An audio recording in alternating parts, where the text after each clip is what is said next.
Se trata, sin duda, de una pregunta desafiante y que no podrá ser adecuadamente respondida sin una revisión previa, al menos básica, de los conceptos centrales. La dualidad entre lo unitario y lo federal, lo centralizado y lo descentralizado, tiene larga data en el debate público y adquiere especial relevancia principalmente en aquellos países en los que, tradicionalmente, el poder se ha mantenido concentrado. Esto ha generado tensiones centro-periferia que han puesto en riesgo la estabilidad tanto política como social, tan importante para el desarrollo de las colectividades. En este contexto pondremos el foco en tres aspectos concretos: la forma o modo de Estado, por un lado; por otro, los dispositivos concretos mediante los cuales el poder circula, se distribuye en el territorio; para cerrar con el diseño de un modelo muy simple que nos permita explicar la interacción entre estos dos conceptos, a mi juicio indisoluble en el marco de las políticas públicas. Hablemos inicialmente de la forma de Estado, desde un enfoque propiamente espacial, vale decir territorial. Esto se va a materializar en un modelo de Estado concreto y que va a configurarse a partir de la interacción o interrelación que se suscite en cada caso de o entre los tres componentes centrales o esenciales que lo componen. Hablamos de la población, con todo lo que ello implica, del territorio y el poder. El modelo de Estado, por supuesto, ha de definirse a partir de una característica, de un rasgo definitivo, y ha de generar, por supuesto, ciertas variaciones. A partir de ello identificamos dos grandes tipologías o familias. Primero, los estados de modelo simple, y pongo entre signos de interrogación unitario, que es algo que todavía no lo he cavilado a cabalidad, pero que dejo aquí para un debate colectivo. El modelo de Estado simple tiene como característica definitiva el monopolio legislativo a nivel nacional. Es decir, que en un Estado de carácter simple, solo el nivel nacional legisla. Y esto es incontestado, esto es indiscutible. Las variaciones van desde el Estado simple centralizado, que es un Estado que contiene todas las facultades en el nivel central. La facultad legislativa, pero también la facultad ejecutiva y reglamentaria. El Estado simple y ya desconcentrado, que sin afectar ese rasgo definitivo, ese monopolio legislativo, permite un cierto grado de distribución, pero de las facultades administrativas, vale decir, la facultad ejecutiva y la facultad reglamentaria. Finalmente, tenemos el carácter simple, pero descentralizado, que ya involucra el componente político, ¿no? Que no afecta, por supuesto, no debe afectar ese rasgo definitivo, ese monopolio legislativo central, pero sí permite que ya el poder se vaya generando también a nivel subnacional. Si la cosa se intensifica, pasamos ya a un modelo de Estado compuesto y que se caracteriza por el quiebre del monopolio legislativo en el nivel central. Vale decir que aquí ya varios niveles de gobierno legislan, en el sentido estricto del término. ¿Cuáles son sus variaciones? Primero, la del Estado federal típico. Segundo, la del Estado autonómico. Y tercero, la del regional.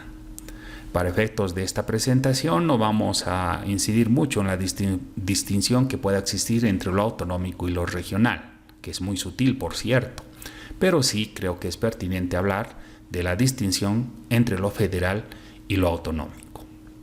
Así, en los estados puede llegar a afirmarse que se concluye con un primer debate, es decir, la decisión entre constituirse en un estado simple o en un estado de carácter compuesto, lo que da lugar, por supuesto, a un segundo debate, que se concentra precisamente una vez que la decisión se ha decantado hacia el modelo compuesto, decidir si se va a adoptar una variación del modelo federal o autonómico regional. Este es el segundo debate. Y para ese efecto hay que distinguir entre lo federal y lo autonómico. Y yo les planteo tomar en cuenta dos elementos para el efecto. Primero, la Cámara Territorial, es decir, una segunda cámara que adopte precisamente este carácter, el de representación de los intereses territoriales.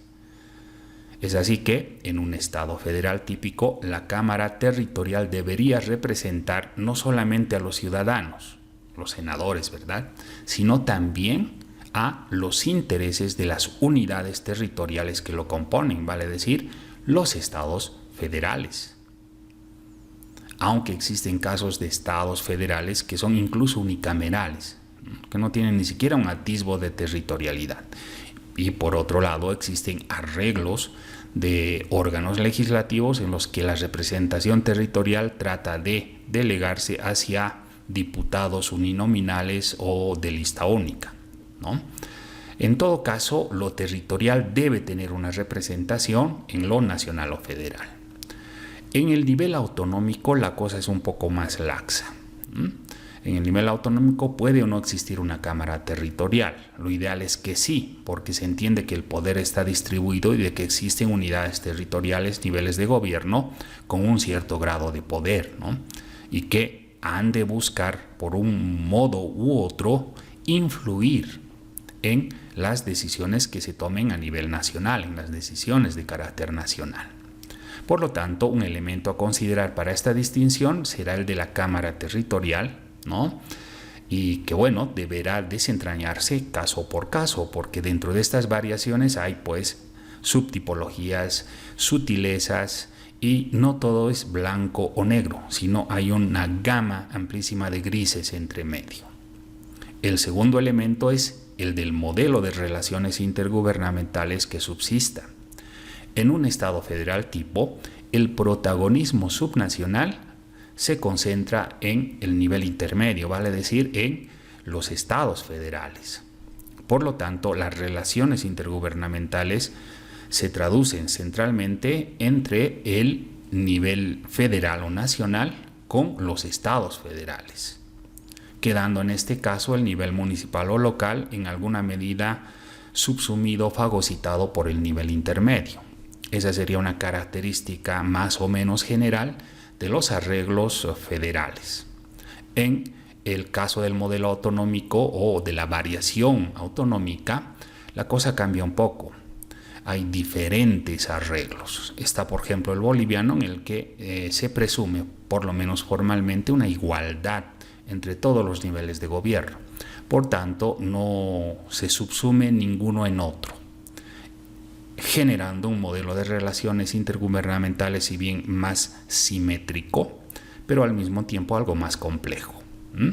Entonces, el modelo de relaciones intergubernamentales es otro elemento a tomar en cuenta para distinguir un modelo federal de un modelo autonómico o regional. Sobre esto profundizaremos probablemente en alguna siguiente entrega. Por el momento nos quedamos ahí. Pasamos ahora a la parte más concreta, a la movilidad territorial del poder. Si bien el modelo gira alrededor del deber ser, es más abstracto, el poder en la gestión ya se traduce concretamente en un cierto grado de movilidad real. Y esto se va a definir identificando, en primer término, la base distributiva, la naturaleza del proceso del que se trate, los mecanismos que ha de involucrar y los dispositivos concretos que le van a dar materialidad. La base distributiva, por lo general, se traduce en un reparto base del poder público que se inscribe en las constituciones. Ello implica una distribución competencial, por supuesto, pero también una distribución de las potestades de autoridad, de poder en concreto, la potestad o facultad de legislar, de ejecutar, de reglamentar, etc. La naturaleza puede ser de carácter centrífugo cuando se habla de descentralización, que implica la existencia previa de una concentración del poder en un ente, y este centrifuga o lo centrifuga por una decisión política. Y lo ha de hacer mediante mecanismos bien de descentralización política que involucran dispositivos como los de transferencia y los de devolución. La transferencia es un grado de descentralización un poco más, si quieren, sólido, pues implica un acto legislativo.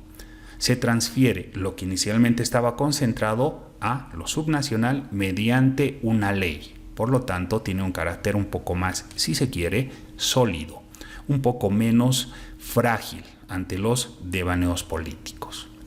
Y la devolución es un poco más compleja, pues implica la preexistencia de naciones o arreglos estatales el estado del que se trate en concreto. Así, por ejemplo, tenemos a Escocia, ¿no?, que reputa para sí la preexistencia frente a Inglaterra y en alguna medida exige, la devolución de parte de ese poder de autodeterminación que en algún momento le fue arrebatado. Lo propio podría ocurrir, con ciertas diferencias, en el caso de los pueblos indígenas originarios campesinos en Bolivia también, ¿no?, que asumen, o eso ya está constitucionalmente declarado, como preexistentes y que por lo mismo para ellos o frente a ellos no existe un proceso de transferencia del poder, sino más bien un proceso de devolución de ese poder que en algún momento les hubiera sido arrebatado.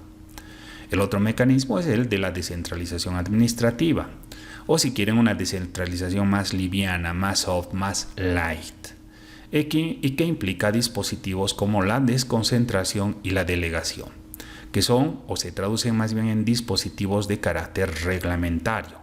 No involucran a los legislativos, es decir, no se traducen o no se condensan en leyes, sino más bien se desarrollan mediante actos de gobierno de carácter administrativo o reglamentario.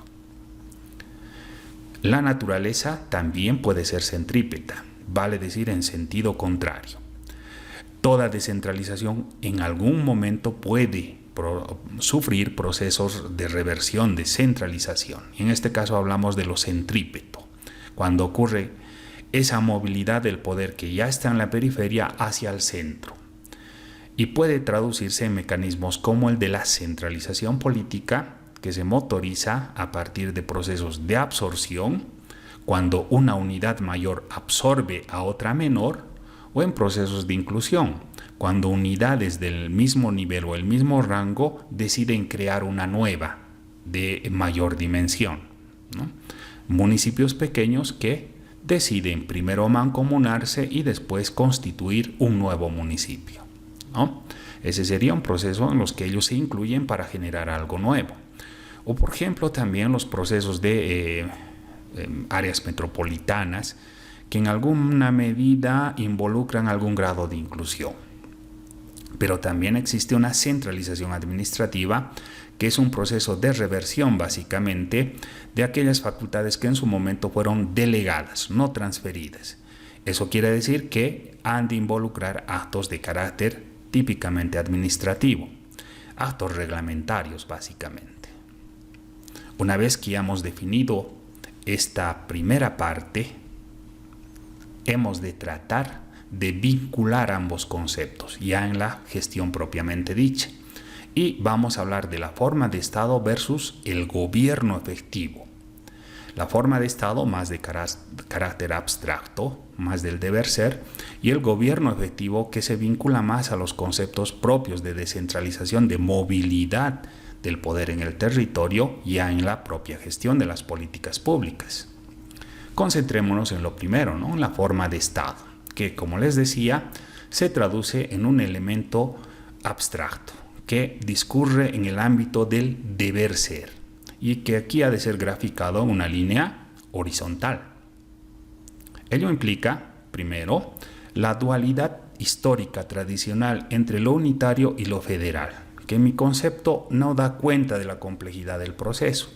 Yo prefiero manejar, como lo hemos hecho aquí, esa dualidad entre lo simple o el modelo de Estado simple, de monopolio legislativo central, y su némesis, su contrario, el modelo de Estado compuesto, en el que ese monopolio legislativo central se quiebra y se distribuye.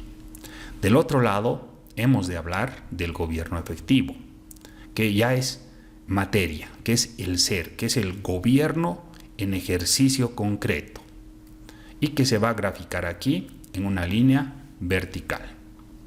Ello se traduce en una forma de funcionamiento estatal concreto que puede ser centralizado o descentralizado. Esto ha de generar cuadrantes.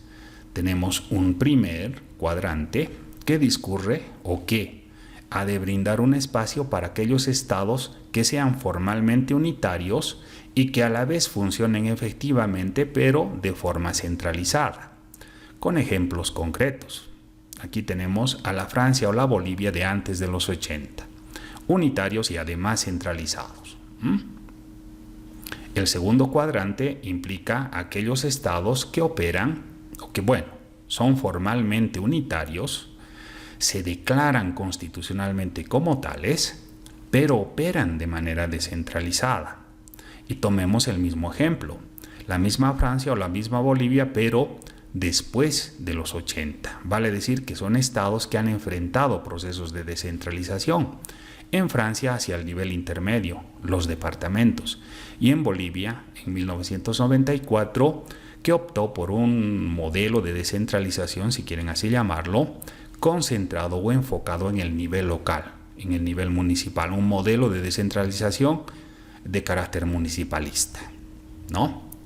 Del otro lado, el tercer cuadrante implica aquellos estados que son formalmente federales, pero que increíblemente funcionan de manera centralizada, vale decir, son federaciones centralizadas. Y aquí tomamos como ejemplo al México de los 50 a los 80, que siempre fue federal, ¿no es cierto?, pero que en ese tiempo estaba intensamente centralizado, probablemente por el poder que tenía en su momento el PRI, el partido hegemónico, y que pese a ello enfrentó también procesos de descentralización, pero de menor intensidad. Nunca salieron del cuadrante de la centralización. Hablamos del México posterior a los 80 y 90. Finalmente, el cuarto cuadrante habla de estados formalmente federales, pero que operan además descentralizadamente. Tomemos el ejemplo aquí de Estados Unidos, que entre los años 50 y 70 ya pertenecía a este cuadrante, era descentralizado, pero quizás menos descentralizado que ahora, puesto que a partir de los 80 y 90, con Ronald Reagan, si no me equivoco, se produce un proceso de descentralización. Por lo tanto, estaríamos hablando de una federación o de un estado federal que además opera descentralizadamente. En este contexto, ¿en cuál de los cuadrantes ubicarías vos a tu país? Muy importante, muy interesante, ¿no? Todo esta graficación, este modelo simplificado se ha desarrollado en base a Roland, quien en 2003 lanza un texto interesante cuyas coordenadas se las voy a compartir posteriormente. ¿Qué extraemos de todo esto? En primer término, que el debate entre lo unitario y lo federal puede resultar incompleto si es que no se complementa, valga la redundancia, además con el análisis de la realidad de la gestión, que se traduce en un funcionamiento centralizado o descentralizado, lo que nos ha de permitir tener una aproximación más cabal, más precisa a la problemática. La segunda lección es que todo debate público debe tratar de involucrar en la mayor medida posible el manejo correcto de los conceptos, de la teoría. Y para eso estamos pues los académicos.